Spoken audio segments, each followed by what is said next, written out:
재즈도 이렇게 은혜를 줄 수 있습니다. 감사합니다. 여러분 코카콜라 아시지 않습니까? 코카콜라 창업자인 그 아서 캔들러라고 하는 사람이 있는데 이분은 한때 그 알코올 중독자였다고 그럽니다.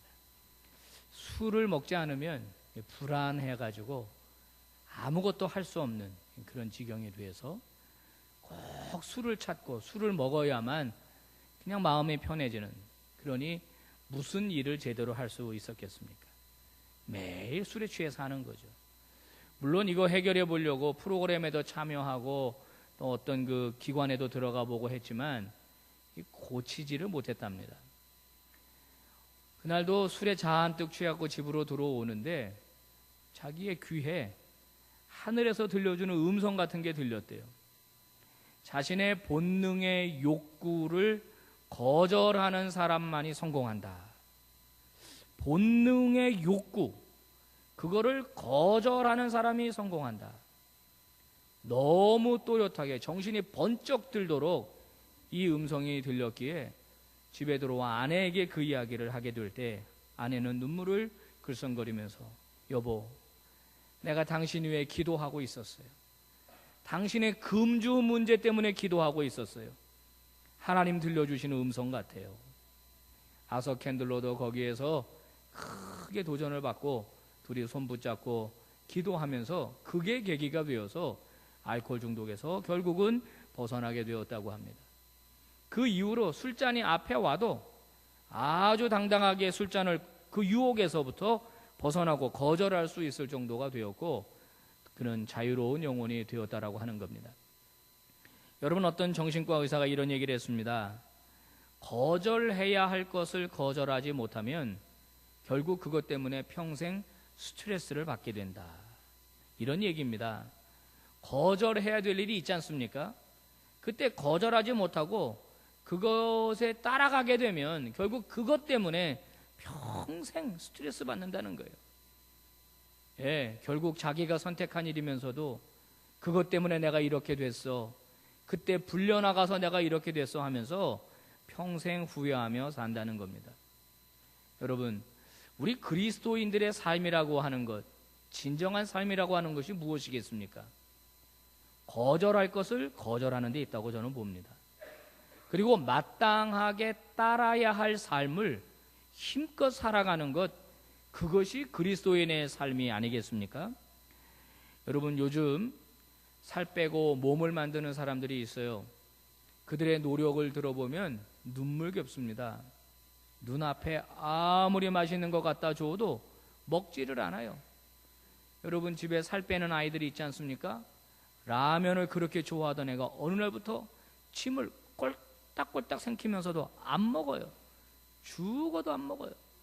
라면 끓여서 냄새를 코앞에 왔다 갔다 해도 안 먹어요. 살 빼려고 결심하니까 거절하는 거예요. 거절. 맛이 없는 닭가슴살은 근육 만드는 데 도움이 된다니까 그건 또 억지로 먹어요. 여러분, 한낱 몸뚱아리, 시간이 지나면 처지고 시간이 지나면 썩어져 버릴 몸뚱아리를 만드는데도 거절할 것은 힘껏 거절하고 본인의 목표를 위해 선택할 것을 힘차게 선택하는 이런 일일진데, 여러분, 우리가 그리스도인으로서, 우리가 신앙인으로서 마땅히 거절해야 될 것, 거절해야 할 것입니다. 그리고 우리가 따라야 할 하나님의 말씀은 어떤 대가를 지불하고서라도 힘껏 따르는 믿음의 종들 되시기를 주의 이름으로 축복합니다. 여러분, 히브리서의 배경은 고난 중에 있는 성도들을 바로 놓고 쓴 서신입니다. 예수 믿는 것 때문에 고난받는 사람들, 여러분, 그런 사람들을 향하여 위로하고 고난받으니까 용기 내라, 조금 숨어 지내라, 이때만 피해라, 소나기만 피해라, 이렇게 말하지 않았습니다. 히브리서는 새로운 하나님의 언약 공동체가 생겼는데, 새로운 그 하나님의 언약 공동체는 예수 그리스도의 십자가 대속사건으로 말미암아 이루어진 것이다. 그 언약 백성이 되었다면 이제는 이렇게 살아야 한다, 이 말씀을 히브리서가 전해주고 있습니다. 특별히 오늘 히브리서를 마무리하면서 히브리서의 저자는 어떤 이론이나 어떤 교리를 말하지 않고 실제적인 삶에 대해서 말해주고 있습니다.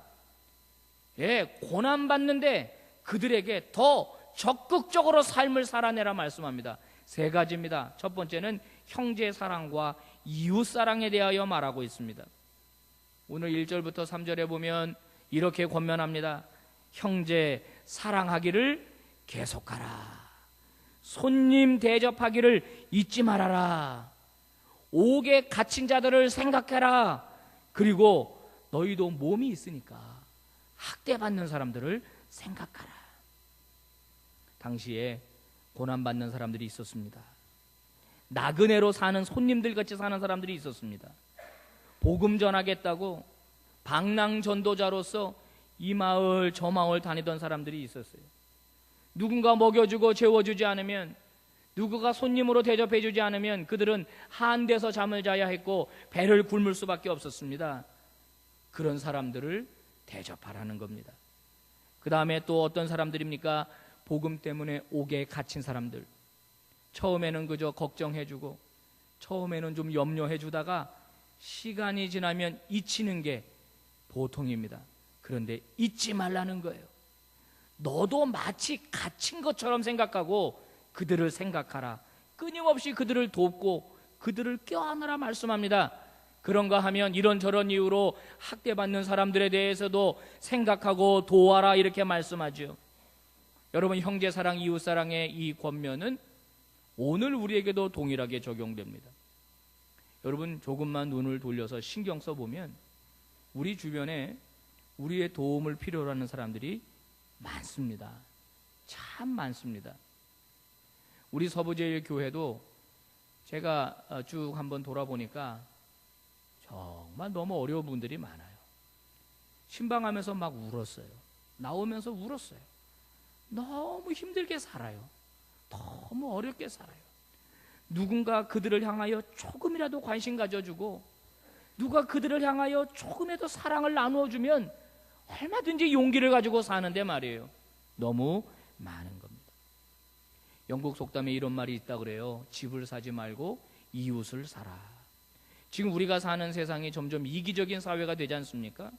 아파트 문화로 바뀌고 공동주택 문화로 바뀌니까 이웃을 잃어버렸어요.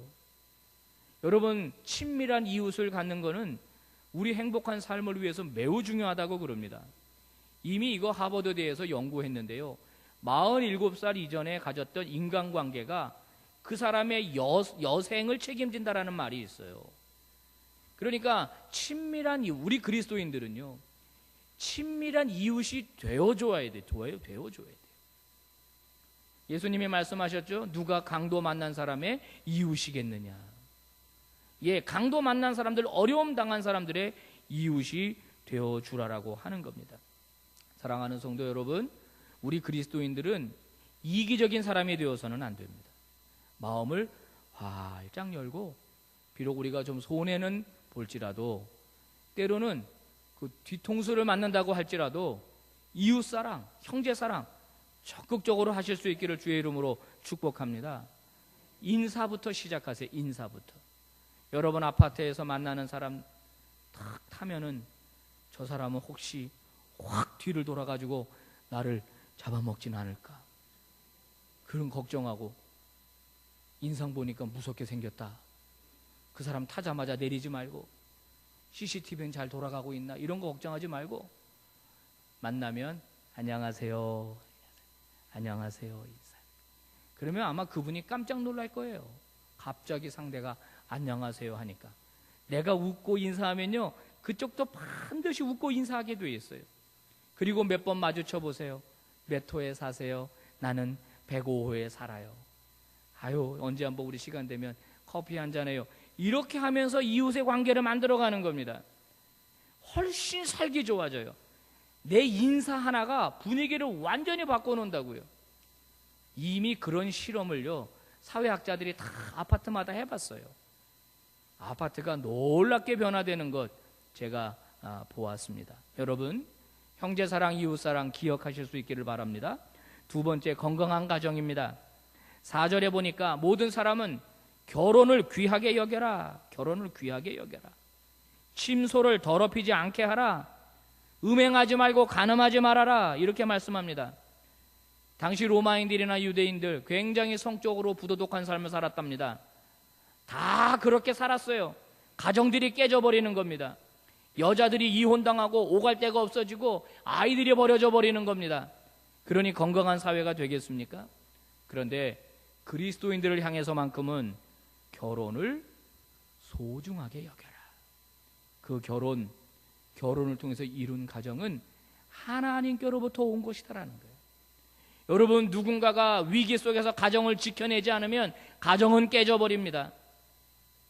여러분, 우리 어르신들 그저 힘겹게 살아오면서 그러죠. 아이고, 우리 자식 새끼들 아니면 내가 벌써 이혼했을 텐데. 그런 얘기 솔직히 저도 많이 들었어요. 너희들만 아니면 벌써 네 아버지랑 헤어졌다. 그 얘기를 왜 나한테 하는지 모르겠어요. 꾹 참고 살든지. 여러분, 그런 어머니들이 가정을 지키려고 노력하니까 우리 가정이 이렇게 세워지는 것 아니겠어요? 결혼을 귀하게 여겨라. 우리 남성들 결혼을, 가정을 귀하게 여기실 수 있기를 바랍니다. 하나님께로부터 온 것이라는 거예요. 남자들이 아멘 안 하고 왜 여자가 아멘 하는지 모르겠어요. 남자들 한번 아멘 하시기 바랍니다. 아멘. 예, 아멘입니다. 여러분, 어느 시대든지요, 이 타락한 문화가 지배하고 있을 때 남들 다 그렇게 사는데 뭐 하면서 그 문화에 휩쓸려서는 안 돼요. 우리 그리스도인은 이런 타락한 문화를 거슬러 올라가는 영적인 순결함들이 있어야 합니다. 가정을 귀하게 여겨라. 세 번째는 경제적인 문제인데요, 오늘 본문 5절에 보니까 돈을 사랑하지 말아라 이렇게 말합니다. 있는 거를 족한 줄로 여겨라. 그리고 하나님이 너희를 버리지 않을 테니까 걱정하지 말아라 이렇게 얘기하고 있어요. 여러분, 우리 누구나 다 돈을 좋아합니다. 돈은 우리가 살아가는데 꼭 필요한 거죠. 필요한 겁니다. 누구든지 돈이 얼마나 편리한지 알게 되면 그만 거기에 빠져들게 돼서 그 돈의 노예가 되어 살아가는 사람들이 참 많습니다. 도대체 돈을 왜 버는지도 모르고 돈을 벌어요. 돈에 완전히 노예가 되어서 눈이 빨개져가지고 돈 하고 살아갑니다. 여러분, 돈은 마치 소금과 같아서 먹으면 먹을수록 더 갖고 싶고 갈증나게 만듭니다.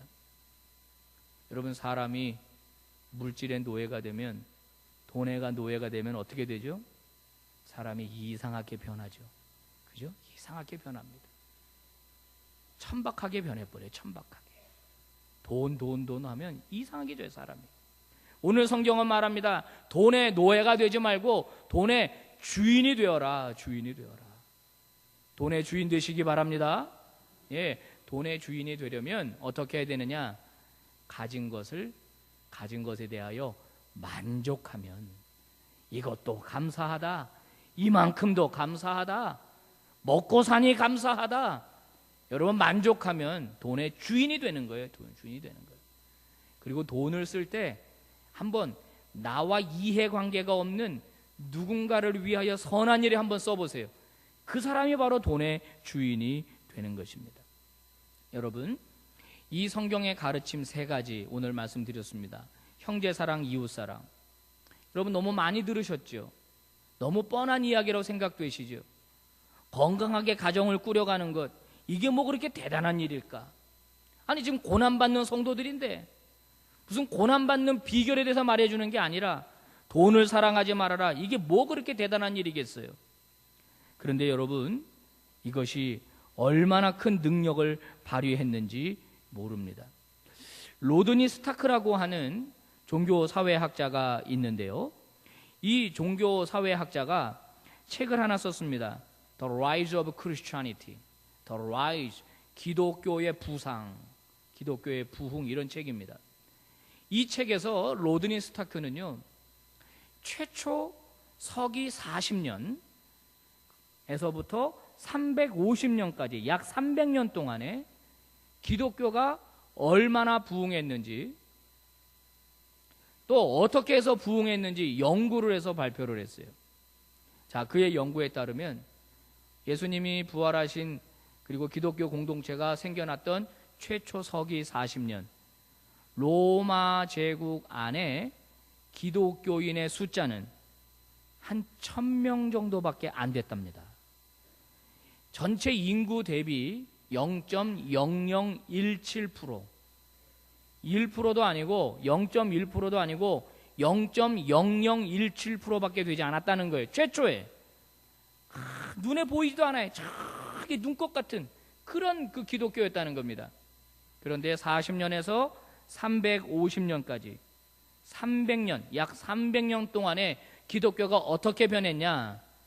1000명이 매년 40%씩 그렇게 성장을 해서 나중에는 무려 3,300만 명, 33,000배가 늘어났다는 거예요. 300년 동안. 상상을 초월하는 거죠.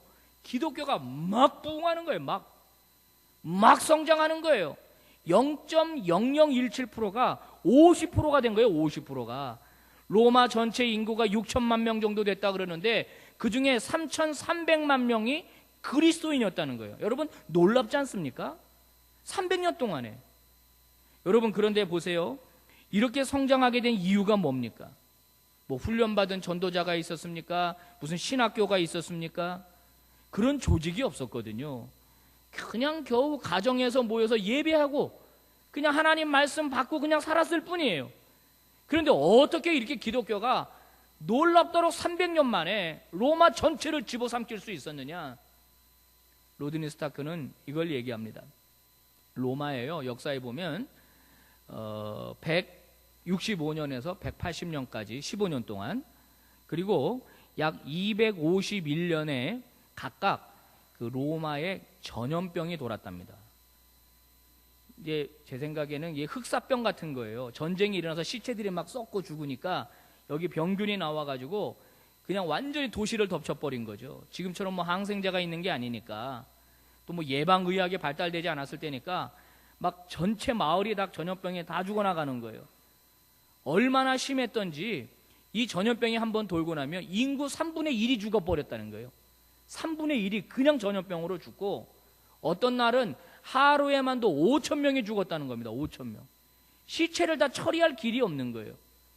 이렇게 전염병이 로마를 뒤덮고 있을 때 많은 사람들이 로마 도시를 떠났다는 겁니다. 왜요? 자기도 전염병 걸리니까 짐 싸들고 돈 다 챙겨가지고 다 가족들이랑 함께 대신 병든 사람들 다 놔두고 자기 가족일지라도 내팽개치고 도시를 다 떠났다는 거예요. 로마를 떠나버렸다는 거예요. 그런데 희한한 일은 뭐냐면 기독교인들은 로마를 안 떠나더라는 겁니다. 남아서 그 환자들을 돌봐주고 치료해주고. 근데 희한한 거는 조금만 관심 가져주고 돌봐주니까 병에서 일어나는 사람들이 생기더라는 겁니다. 또 어떤 경우는 자기도 병간호하다가 병에 걸려서 그렇게 장렬하게 죽어가는 그리스도인들. 사람들은 생각했습니다. 왜 그리스도인들은 로마를 떠나지 않았을까? 왜 그들은 자기도 병에 걸릴 수 있는 위험이 있는 줄 뻔히 알면서도 우리를 이렇게 돌봐줬을까? 우리를 왜 이렇게 치료해줬을까? 결국 전염병이 다 잦아들고 모든 전염병이 끝나고 난 다음에 사람들은 기독교에 대하여 관심 갖게 되고 많은 사람들이 개종하게 되었다는 겁니다. 여러분, 형제 사랑, 이웃 사랑, 이게 말로만이 아니라 진짜 삶에서 나타나니까 그들이 자기들 스스로 기독교로 바꾸더라라고 하는 겁니다. 이것이 기독교 전체, 로마 전체를 기독교 국가로 만들어낸 원동력이 되었다는 겁니다. 또 하나, 당시 로마 사회는 이 성적 타락이 극에 달했는데 특히 대도시일수록 또 지도층, 식자층일수록 이 매춘이라든지 동성애라든지 이런 게 아주 심했대요. 그리고 더 경악할 일은 여자가 태어나면 그 자리에서 죽였답니다. 여자는 쓸모없다고 생각한 거예요. 그래서 인구 성비가 전쟁에 나가서 남자가 그렇게 많이 죽었어도 오히려 남자들이 1대 1.3 정도로 더 많았다는 겁니다. 그만큼 여자들을 많이 태어나자마자 죽이고. 그런데 기독교인의 가정은 달랐다는 거예요. 여자아이가 태어나던 남자아이가 태어나던 잘 기르는 겁니다. 그리고 기독교인의 가정은 너무나 건강한 겁니다. 성적으로 타락하지 않고 결혼을 귀히 여기라는 말씀대로 살다 보니까 사람들이 기독교 가정에 주목하게 되고, 예수 믿는 사람이랑 결혼하면 건강하구나, 딸이고 아들이고 잘 키워내는구나, 그러면서 기독교가 성장하게 되었다는 겁니다. 또 거기다가 로마가 세계화되면서 점점점 뻗어나가야 되겠는데, 이 전쟁과 전염병으로 인구가 너무 줄어드니까 주변에 있는 다른 나라들로부터 사람들을 이렇게 주요 도시로 이사 오게 하는 인구 정책을 썼다는 겁니다. 그러다 보니까 로마 안에는 다양한 인종이 섞여 살게 되고, 그러다 보니까 자연스럽게 바로 어떤 문제가 생깁니까? 인종차별 문제가 생기는 거예요. 신분차별 문제가 생겨가지고 아주 갈등으로 몸살을 앓았을 때 기독교인들만큼은 거기에 저항했다는 겁니다. 인종차별 안 된다, 신분차별 안 된다, 우리는 예수 그리스도 안에서 동일한 형제요 자매다, 그들을 인격적으로 대우해주고 사랑해주고. 이러다 보니까 이런 노예층, 또 이 어려운 사람들, 이런 사람들이 예수를 믿게 되더라는 거예요. 나를 인간 대접해주고 나를 사람 대접해주는데 예수 믿게 되더라라고 하는 겁니다. 그리고 그리스도인들은 일을 함에 있어서도 아주 인정을 받았다는 겁니다. 첫 번째, 그리스도인은 정직하다. 정직하다. 써보니까 정직해. 그리고 성실해. 그리고 일을 너무 잘하더라는 겁니다. 그래서 처음에는 기독교가 오해를 받았어요. 로마를 전복시키려고 하는 그런 불온한 집단이 아니냐, 또 성찬식을 오해해서 무슨 식인 집단이 아니냐, 이런 오해를 받았지만 시간이 지나면서 점점 그리스도인은 믿을 만한 사람, 그리스도인은 성실한 사람, 정직한 사람, 그리스도인들은 건강한 사람, 이렇게 점차 인식하게 되었다라고 하는 겁니다. 콘스탄틴이 313년 로마의 황제가 되었을 적에 콘스탄틴 입장에서 로마를 건설하려고 할 때 기독교인들을 무시하고는 안 되겠더라는 겁니다. 신뢰받는 사람들, 정직한 사람들, 열심히 일하는 이 기독교인들을 제외하고 로마를 건설할 수 없다. 그래서 그는 기독교를 공인하게 되었고 본인도 예수를 믿게 되었다라고 하는 거예요. 사랑하는 성도 여러분, 초대교회 한번 생각해 보십시오. 그들은 처음에는 범법자 취급을 받았습니다. 여러분, 근사한 예배당 건물 없었습니다. 좋은 제자 양육 프로그램도 없었습니다. 성경책도 제대로 없었습니다. 교육받은 신학생이나 목회자도 없었습니다. 교회 학교도 없었고 찬양대도 없었습니다. 찬양 예배도 없었습니다. 신학교도 없었습니다. 그저 모여서 하나님 말씀 하나 받으면 그저 그 말씀대로 신실하게 살려고 노력하는 성도들만 있었을 뿐입니다. 저는 우리 서부제일교회 오늘 3부 예배 나온 우리 성도님들, 우리 서부제일교회는 좀 다른 교회가 되었으면 좋겠다, 그런 생각 제가 많이 하고 그렇게 기도합니다. 여러분들의 삶은 좀 구별되었으면 좋겠습니다. 저와 여러분을 통해서 좀 영향력이 좀 드러났으면 좋겠습니다. 여러분이 이제 전도지 준다고 교회에 오는 시대는 끝났습니다. 전도 프로그램 가지고 전도되는 시대는 끝났습니다. 이제 복음은 삶으로 전해야 될 때가 왔어요.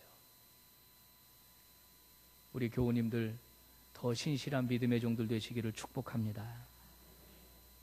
복음을 전하는 가장 효과적인 방법은 교리가 아닙니다. 내 삶이에요, 내 삶이에요. 한번 죄송하지만 따라서 해주시겠습니까? 가장 효과적인 전도지는 내 인생이다. 예. 이웃사랑, 건강한 가정, 또 성경적 물질관. 여러분, 오늘 이 세 가지를 하나님께서 우리에게 말씀하셨습니다. 한 귀로 듣고 한 귀로 흘려버리는 자들이 아니라 이 말씀 그대로 살아서 삶 속에서 영향력이 드러날 수 있게 되기를 주의 이름으로 축복합니다. 기도하겠습니다. 하나님 아버지 감사합니다. 오늘도 저희들에게 하나님의 음성을 들려주셔서 감사합니다. 아버지, 이 시대가 참으로 타락한 시대가 되어버렸습니다. 교회가 제 역할을 감당하지 못하고 성도가 제 구실을 하지 못하는 세상이 되어버렸습니다. 물에 술 탄 듯 술에 물 탄 듯 기독교인인지 아닌지 세상 사람인지 아닌지 전혀 구별이 되지 않는 그런 세상이 되어버리고 말았습니다. 하나님, 우리 서부제일교회 불쌍히 여겨 주시옵소서. 부족한 종과 우리 사랑하는 교우들, 우리 모두 정신 차리게 하여 주시옵시고, 오늘 말씀 주신 대로 진실한 그리스도인으로 살아갈 수 있도록 역사해 주시옵소서.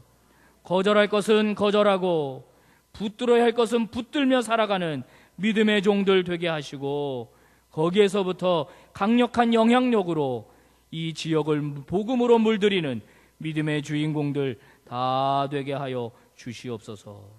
예수님 이름으로 기도 올리옵나이다. 아멘.